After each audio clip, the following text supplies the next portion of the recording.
Hello बच्चों, आज मैं आपको एक अलग दुनिया में लेकर चलती हूँ। इसके लिए सबसे पहले आप अपनी आंखें बंद कीजिए और ये गाना सुनिए।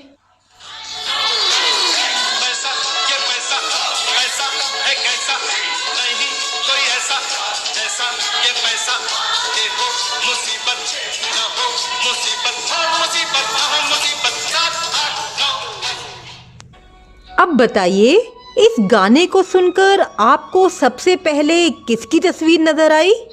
अरे अरे अरे रुकिए, मैं फिल्म के नाम की नहीं और ना ही किसी फिल्म के पोस्टर की और ना ही इसके किरदारों की बात कर रही हूँ। मैं बात कर रही हूँ पैसे की। ये गाना हमारे समाज में पैसे की अहमियत की वास्तविक तस्वीर हमारे सामने पेश करता है। पैसा खुद हमसे यही कहता है, मैं पैसा हूँ। मैं बोलता नहीं मगर सबकी बोलती बंद कर देता हूँ। क्यों? ठीक कहा ना मैंने? पैसा है तो सब है। लेकिन बच्चों, पैसा नमक की तरह होता है जो ज़रूरी तो है, मगर ज़रूरत से ज़्यादा हो जाए तो ज़िंदगी खराब कर देता है। अच्छा, अब आप ये बताइए कि अगर आपको पैसे और कर्तव्य में से किसी एक को चुनना पड़े तो आप किसे चुनेंगे?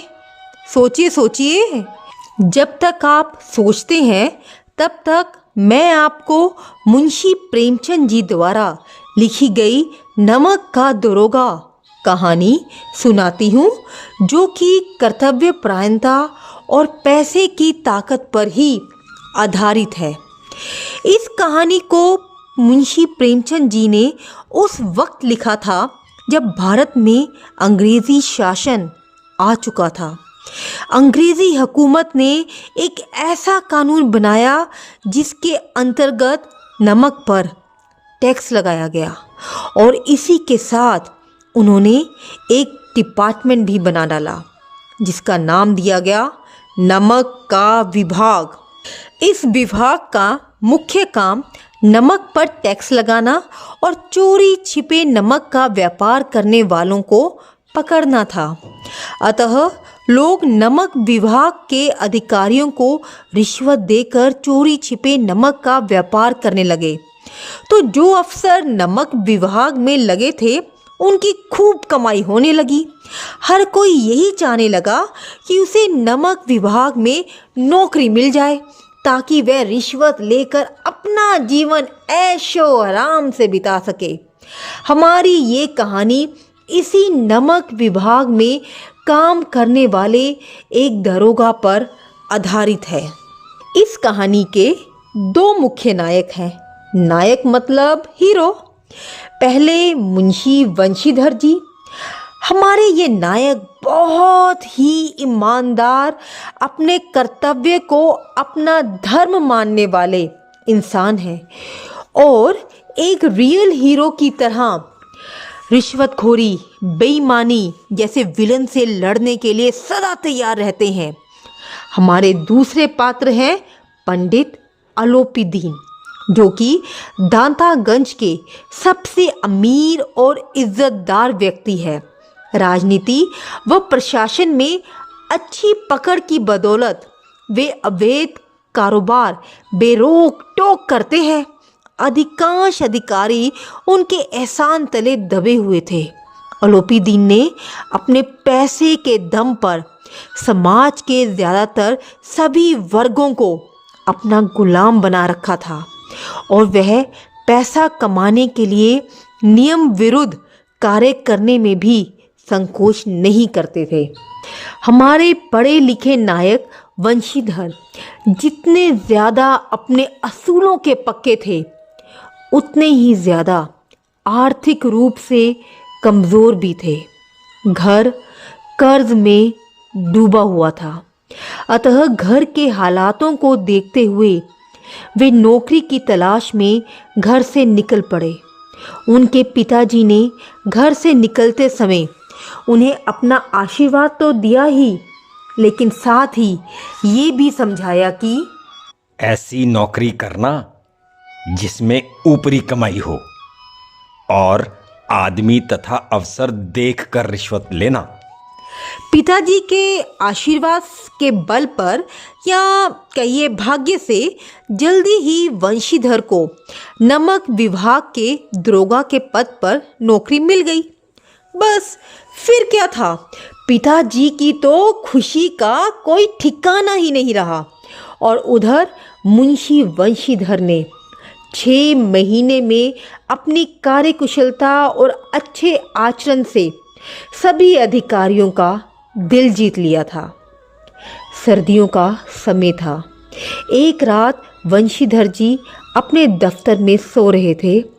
उनके दफ्तर से 1 मील पहले यमुना नदी थी, जिस पर नावों का पुल बना हुआ था। तभी गाड़ियों की आवाज़ और मलाहों के शोर से उनकी नींद खुली। उन्हें कुछ गड़बड़ सी लगी। वर्दी पहनी, बंदूक जेब में रखी और घोड़े पर बैठकर पुल पर जा पहुँचे। वहाँ पहुँचकर उन्होंने देखा कि गाड़ियों की एक लंबी कतार पुल पार कर रही थी। उन्होंने घोड़े पर बैठे बैठे रोप के साथ डांट कर पूछा, किसकी गाड़ियाँ हैं? थोड़ी देर तक तो सन्नाटा छा रहा।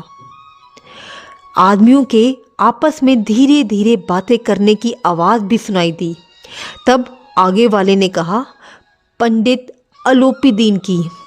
वंशीधर अलोपीदीन का नाम सुनकर चौंक पड़े, क्योंकि अलोपीदीन इलाके के सबसे प्रतिष्ठित जमींदार थे।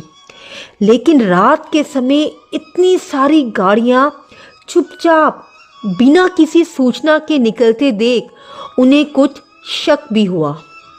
गाड़ियों में लदी बोरियों की तलाशी ली गई और तलाशी के दौरान उन बोरियों में नमक के ढेले पाए गए।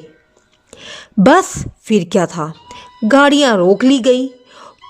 पूरे घटनाक्रम से अनजान पंडित अलोपीदीन अपने सजीले रथ में ऊँघते हुए जा रहे थे।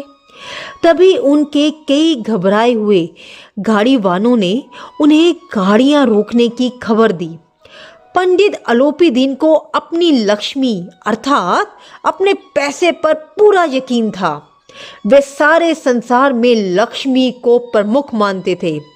उनका कहना था कि ये न्याय नीति सब लक्ष्मी के खिलौने हैं। पान खाते हुए लक्ष्मी के नशे में चूर घमंड में वे मुंशी वंशीधर के सामने खड़े हो गए। बाप रे बाप, लक्ष्मी का इतना घमंड! हाँ भाई, क्यों ना हो। पंडित अलोपीदीन की ये अक्कड़ तो वाजिब है जनाब। लक्ष्मी आने पर तो बटुआ भी फूल जाता है। फिर ये तो पंडित अलोपीदीन है। खैर छोड़िए, आगे सुनिए क्या हुआ। पंडित अलोपीदीन बड़े गर्व के साथ हमारे दरोगा जी मतलब मुंशी वंशीधर जी के पास आकर बोले, बाबूजी कहिए, हमसे ऐसा कौन सा अपराध हुआ कि गाड़ियां रोक दी गईं? वंशीधर जी रूखे स्वर से बोले, सरकारी हुक्म। हम सरकारी हुक्म को नहीं जानते और ना सरकार को। हमारे सरकार तो आप ही हैं। हमारा और आपका तो घर का मामला है। आपने व्यर्थ ही कष्ट उठाया। यह हो नहीं सकता कि हम इधर से जाएं और आपको भेंट ना चढ़ाएं। तो बच्चों, आपको क्या लगता है कि मुंशी वंशीधर जी ने पंडित अलोपीदीन से रिश्वत ले ली होगी? लक्ष्मी की धर्म पर जीत हुई होगी या धर्म की लक्ष्मी पर? इन सब प्रश्नों के उत्तर पाएंगे हम कहानी के अगले भाग में। तब तक के लिए